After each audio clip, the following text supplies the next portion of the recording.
నమస్తే, నేను సిరి. ఇప్పుడు చూసినట్టయితే పొన్నవోలు గారు ఇంకా బొల్ల బ్రహ్మనాయుడు గారు ప్రెస్ మీట్ పెట్టి మరి మీరు చూపిస్తుంది టీజర్ మాత్రమే, మేము అధికారంలోకి వచ్చాక సినిమా చూపిస్తామని ఆ ప్రెస్ మీట్లో మాట్లాడడం జరిగింది. దీని మీద స్పందించడానికి ఈరోజు మనతో పాటు ఉన్నారు ప్రముఖ సీనియర్ జర్నలిస్ట్ డివిఎస్ గారు. నమస్కారం సార్. నమస్తే సార్. ఇప్పుడు పొన్నవోలు గారు బ్రహ్మనాయుడు గారు మాట్లాడిన అంటే ఏదైతే ప్రెస్ మీట్లో మాట్లాడారో దాని మీద మీ స్పందన ఏంటి సార్? అంటే వాళ్ళు అన్నదానికి మీరు చూపిస్తుంది జస్ట్ టీజరే, మేము అధికారంలోకి వస్తే మాత్రం సినిమా చూపిస్తామని చెప్పేసి వాళ్ళు మాట్లాడుతున్నారు. దాన్ని ఎట్లా మనం చూడాలంటారు సార్? అంటే వీళ్ళు గతంలో చూపించిన సినిమాకి వాళ్ళు సినిమా చూపిస్తున్నారు. అది తెలుసుకోవట్లేదా? పొన్నవాళ్ళు జగన్మోహన్ రెడ్డి గతంలో తెలుగుదేశానికి సినిమా చూపించాడు. ఇప్పుడు ఆ సినిమాకి వీళ్ళు పార్ట్ 2 చూపిస్తున్నారు. అది పార్ట్ 1 అయితే ఇది పార్ట్ 2 అన్నమాట. అంతేగాని ఇప్పుడు పొన్నవాళ్ళు నిన్న వినుకొండలో బొల్లా బ్రహ్మనాయుడితో ఆ ప్రెస్ మీట్లో మాట్లాడుతూ మీరు చూపిస్తుంది టీజర్ మాత్రమే, మళ్ళా మేము అధికారంలోకి వస్తే సినిమా చూపిస్తామంటే ఇప్పుడు మొత్తానికి సినిమా చూపిస్తున్నారు. బొమ్మ కనబడిందా, దిమ్మ తిరిగిందా అంటే పొన్నవోలు సుధాకర్ రెడ్డిని చూస్తే జాలేస్తుంది. అతనేంటి, అతనికి నీకు మదనపల్లి దగ్గర నుంచి నీకు ఇచ్చాపురం దాకా ఈ తిరుగుడు. ఎవరిని జైల్లో వేసినా ఇతను అక్కడ ప్రత్యక్షం వెళ్ళి ఆ కాగితాలు ఇవ్వడం, లేకపోతే వాళ్ళకి బెయిల్ కోసం అప్లికేషన్లు, లేకపోతే అక్కడ మళ్ళా లోపల వాదనలు. ఇతను అసలు సకల కళా వల్ల పాత్ర పోషిస్తున్నాడు. ఏది ఇప్పుడు సకల కేసుల మంత్రి అయిపోయాడు అనమాట పొన్నవోలు సుధాకర్ రెడ్డి. ఆయనే మొన్న బాధపడ్డాడు. ఏమని, నేను బెయిల్కి అప్లికేషన్ వేసే లోపు వీళ్ళు పీటీ వారెంట్తో సిద్ధంగా ఉంటున్నారు, వీళ్ళు బయటికి వెళ్ళే లోపు వీళ్ళు ఇక్కడ ఉన్న వాళ్ళు అక్కడికి వెళ్ళిపోతున్నారు, అక్కడికి వెళ్తే అక్కడ నుంచి ఇంకొక చోటికి పంపిస్తున్నారు అని చెప్పేసి బాగా తిప్పుతున్నారు. అంటే ఇప్పుడు పోసాని కృష్ణమురళి తరపునో, లేకపోతే మరి వర్ర రవీంద్ర రెడ్డి తరపునో, లేకపోతే బోరగడ్డ అనిల్ తరపునో, వల్లభనేని వంశీ తరపునో. అంటే నిన్న ఆ వినుకొండలో ఆయన ప్రెస్ మీట్ కన్నీళ్ళు ఏమైనా పెట్టుకున్నాడా? ఎందుకంటే లండన్లో ఆయన కన్నీళ్లు గుర్తొస్తాయి. నీకు ఎలక్షన్ ముందు కూడా మనం చూసాం మాట్లాడారు సార్. జగన్మోహన్ రెడ్డి లండన్ వెళ్తే పిల్లల దగ్గరికి ఇతను కూడా లండన్ వెళ్ళాడు. అంటే అక్కడికి ఏదో ఎన్ఆర్ఐలతో గిందు జగన్మోహన్ రెడ్డి ప్రమాదంలో ఉన్నాడు, నాకు అసలు ఫ్యాక్షనిస్టులు అంటే ఇష్టం, జగన్మోహన్ రెడ్డిని కాపాడుకోవాలి అని కన్నీళ్లు పెట్టుకున్నాడు. సరే, వాళ్ళు ఏదో కొంచెం సముదాయించినట్టున్నారు. ఈసారి మళ్ళీ మీరు వస్తారు కదా హైదరాబాద్, మీకు మంచి ట్రీట్ ఇస్తా, మనం అక్కడ విందు చేసుకుందాం. చేశాడా మరి వాళ్ళకి విందు? అంటే జగన్మోహన్ రెడ్డి ఓటమి పొన్నవోలు సాగుకు వచ్చిందా? ఇప్పుడు పొన్నవోలుకి జగన్మోహన్ రెడ్డికి ఉన్న లింకుల్ని షర్మిలే బయటపెట్టింది.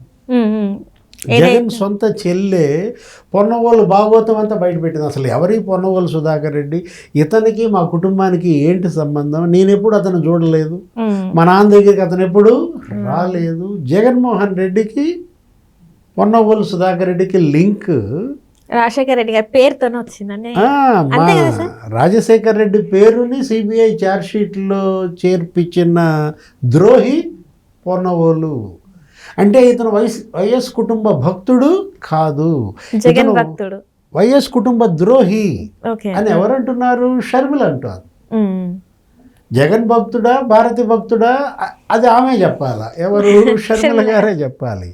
ఇప్పుడు విజయమ్మ ఇవాళ పొన్నవోలు పట్ల ఆమె సరైన కన్సర్న్ లేదు, షర్మిలకి లేదు. అంటే ఏంటి, పొన్నవోలు సుధాకర్ రెడ్డి మరి ఛార్జ్షీట్లో రాజశేఖర రెడ్డి పేరు చేర్చినందుకు ఏఏజీ పోస్ట్ ఇచ్చాడని, అతను ఒక చెట్టు కింద లాయరు.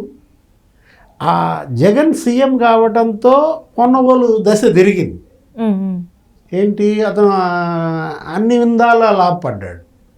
అటు అతనికి ఏఏజీ ఇచ్చారు, ఇక పెద్ద ఎత్తున మొత్తం కేసులన్నీ అతనికే ఇచ్చారు. అసలు లీగల్ సెల్ అంతా దున్నుకున్నాడు. సరే, డబ్బే డబ్బు. తర్వాత అతని కొడుక్కి క్వారీలు ఇచ్చారంట. అతను అదే నీకు తెలుసు, పోలార్ బేర్ ఎవరో మైనింగ్ డైరెక్టర్ వెంకటరెడ్డిని అడ్డం పెట్టుకుని బెదిరించో బామాలో. అసలు వీళ్ళదే ఊరు, ఏ ప్రాంతం? ఇప్పుడు నెల్లూరు జిల్లాలో వాళ్ళకి శ్రీకాకుళంలో లీజులేంటి, అంటే టెక్కలికి వీళ్ళకేంటి సంబంధం? Right sir. టెక్కలిలో గ్రానైట్ క్వారీలు పొన్నవోళ్ళు కార్తీక్ రెడ్డికి ఎలా కేటాయించారు? అసలు దీనిపై ఇంతవరకు ఎందుకని కూటమి ప్రభుత్వం దర్యాప్తు చేపట్టలేదు? 9 నెలలు 10 నెలలు అవుతోంది. పొన్నవోళ్ళు కొడుక్కి మీడియాలో కథనాలు మనం చూసాం. అక్కడేదో నందిగం మండలంలో 5 హెక్టార్లు లీజుకి ఇచ్చారని. ఎట్లా ఇచ్చారు? ఇప్పుడు 11 నెలల్లోనే పొన్నవోళ్ళు ఫైల్ ఎలా క్లియర్ అయింది?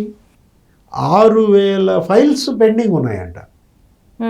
ఒక్క టెక్కలి మండలంలోనే 600 దరఖాస్తులు పెండింగ్ ఉంటే అవన్నీ పక్కన పెట్టేసి పొన్నవోలు కార్తీక్ రెడ్డి ఫైలు 11 నెలల్లో క్లియర్ చేసేసి ఇచ్చేశారు. ఏం జరిగింది? ఇప్పుడు ఈ ప్రభుత్వం ముఖ్యమంత్రి చంద్రబాబు వచ్చిన తర్వాత 9 నెలల్లో ఆ లీజ్ రద్దు చేశారా లేదా? అసలు దానికి సంబంధించిన వార్తలే రావటం లేదు. అంటే ఒకవైపేమో పొన్నవోలు దుమ్మెత్తి పోస్తున్నాడు ఈ కూటమి ప్రభుత్వం మీద, సినిమా చూపిస్తానంటున్నాడు. ఏది అంటే మిమ్మల్ని సినిమా చూపిస్తానని బెదిరిస్తున్నా మీరెందుకని పొన్నవోళ్ళకి సినిమా చూపించలే? ఇప్పుడు బోరగడ్డకో లేకపోతే వర్రాకో లేకపోతే వల్లభనేని వంశీకో బోరగడ్డకో సినిమా కాదు. ఇప్పుడు పొన్నవోళ్ళకి సినిమా ఇంతవరకు వీళ్ళు ఎందుకని చూపించలేదు? ఎందుకంటే ఆ రోజు చంద్రబాబుపై కేసు, స్కిల్ డెవలప్మెంట్ కేసు, లేకపోతే ఆ సంజయ్ ఇతను వీళ్ళే ప్రెస్ మీట్లు పెట్టడము. నీకు ఎక్కడ ఇక్కడ అమరావతిలో పెడితే పర్వాలా, అసలు వీళ్ళకి ప్రెస్ మీట్లు పెట్టే అధికారం ఎవరిచ్చారు? అసలు వీళ్ళ ప్రెస్ మీట్ల కోసం వీళ్ళు దేశం మొత్తం తిరిగారు. హైదరాబాద్ పోయారు, ఢిల్లీ పోయారు. అక్కడ పోయి అక్కడ చంద్రబాబు ప్రతిష్ట దెబ్బతీసి అసలు ఈ ఛార్జీలు, ఈ రవాణా, ఈ ట్రాన్స్పోర్టు, వీళ్ళ టికెట్లు, వీళ్ళ యొక్క బస బోర్డింగ్ ఎవరు పే చేశారు? కానీ ఒక అడిషనల్ జనరల్గా, అంటే అప్పుడు అడిషనల్ జనరల్గా ఉండి ఇట్లా ప్రెస్ మీట్లు పెట్టడం చట్టరీత్యా నేరం కదా సార్. మరి దాని మీద కూడా ఆయనే కాదు, సంజయ్ అప్పుడు ఉన్నటువంటి ఆ సిఐడి సంజయ్, ఆయన మీద ఏదో మొన్న కూడా కేసులు పెట్టారు. అతను ఇదే టైపు. ఏది, అతను పెద్ద స్కామ్కి పాల్పడ్డారు, సస్పెండ్ చేసినట్టున్నారు.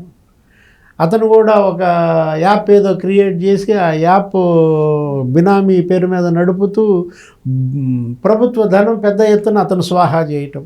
అండ్ ఈయన కూడా ఏమైనా బెట్టింగ్ యాప్ చేశారంటారా సార్? అంటే వాళ్ళేదో వాళ్ళ పోలీస్ డిపార్ట్మెంట్కి సంబంధించి సిఐడి శాఖ లేకపోతే అగ్నిమాపక శాఖ వీటిలో సేమ్ అదే. సునీల్ కుమార్ ఎలా అయితే చేశాడో, ఆ తులసిబాబుకి ఎలా దోచిపెట్టాడో, వీళ్ళందరూ కూడా ఈ ఐఏఎస్లు, ఈ ఐఆర్ఎస్లు లేకపోతే ఐపీఎస్లు వీళ్ళంతా ఒక బినామీలను పెట్టుకోవటం, ఆ బినామీలకు ఒక సూట్ కేస్ కంపెనీ ఏదో క్రియేట్ చేయటం, ప్రభుత్వ డబ్బుని ఆ సూట్ కేస్ కంపెనీలోకి మార్చడం, వీళ్ళు ఎత్తేయడం. సంజయ్ చేసిన అదే. పొన్నవోలు ఏం చేశాడు? ఈ కొడుకు పేరు మీద ఏకంగా పెద్దిరెడ్డి నేను లేకపోతే వెంకటరెడ్డిని పట్టుకుని జగన్మోహన్ రెడ్డిని డమ్మీ చేసేసి ఈ కాంట్రాక్ట్లు మదనపల్లి మైనింగ్ కార్యాలయంలో ఇంకొక 5 హెక్టార్లు అతనికి ఇచ్చారు, కలర్ గ్రానైట్. అక్కడ ఒక ముస్లిం మహిళ, ఆమెకు ఉన్నటువంటి దాన్ని క్యాన్సిల్ చేసి మరీ వీళ్ళకి ఇచ్చారు. ఇప్పుడు ఆ కార్తీక్ రెడ్డికి ఇచ్చినటువంటి లీజులు ఇప్పటికి ఈ ప్రభుత్వం క్యాన్సిల్ చేసిందా లేదా? సినిమా చూపించారా లేదా?